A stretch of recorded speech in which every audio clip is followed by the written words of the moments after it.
Misaka na sa 116 ang natala na matay sa rapat nga landslide nga nahitabo sa miaging semana dito sa Baybay City sa Leyte. Presidente Rodrigo Duterte may bisita sa lugar ug misaad og tabang sa mga pamilyang naapektuhan.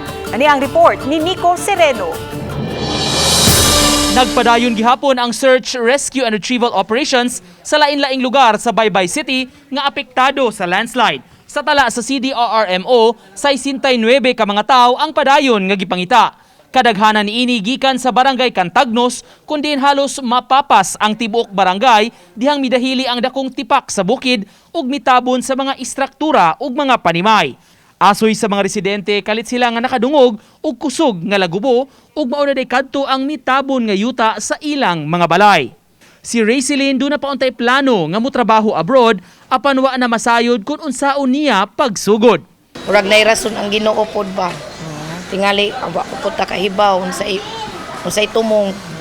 Sayang kay nanaon ta opportunity. Pero back to zero na pod mi wa mi kahibaw. Sa karon wa pa mi kahibaw unsa amo asa mi una. Ang ko lang karon makarecover mi sa trauma. Bisan lisod, gitugyan na lang ngadto sa Ginoo sa lay minister nga si Diosdado Brazil ang nahitabo sa iyang pamilya. Dihang amo siyang nahinabi ni atong Miyerkules, missing pa ang iyang anak. Sa evacuation center sila mipuyo karon uban ang mga katagi barangay nga wala nay kapuy-an. Ngayon lagi nga ang Ginoo magi nakahibaw nung sa tanan amo toy salig jud ang atong kinabuhi lang dito niya. Kay si Jamal ang nagmugna, si Japon ang nagkuha. Nga naragyo na nga ito ng paglaong ng pagkutang pagtuo na to sa Ginoo. Masalig yun ta. Matud sa mayor, delikado na kaayo kung pabalikon ang mga residente sa barangay Cantagnos. Maong karon pa lang nagplano na ang syudad sa kabalhinan sa mga residente bisan temporary shelter lang una. Hindi na pwedeng balikan doon dahil putik. Putik, no? Saka sigurado ko ayaw na nilang bumalik doon. No, dahil may trauma sila sa area. Na mahatagan og maayo nga kahimtang ang atong mga kaigsuonan in spite to what happened. So right now, as ways forward ni Baybay with all of this na mga challenges is unsaon nato pag-relocate. Sa katapusang ihap sa Baybay CDRRMO, hangtod karong udto, miabot na sa 120 ang namatay sa trahedya. Labing daghan niini gikan sa barangay Cantagnos mismo. Ang ubang mga namatay, wala pa nailhan, maong miumol na og team alang sa management of the dead and missing. Samtang ang uban nga mga namatay, nga una nang gipanghaya sa barangay gym, gilubong na ni adtong weekend.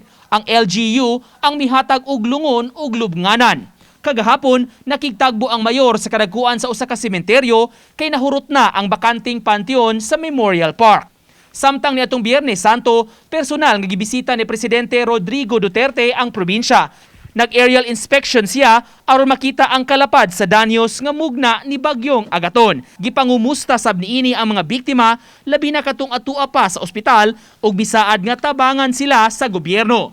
Malangan-langan man kuno apan gisaad sa presidente nga patukuran og balay ang mga naapektuhan. So kamo nga igo og napinsala badag balay. Matagaan yun mo. Pero it could be a long process. Dili basta-basta nga. Diya dahil milagro.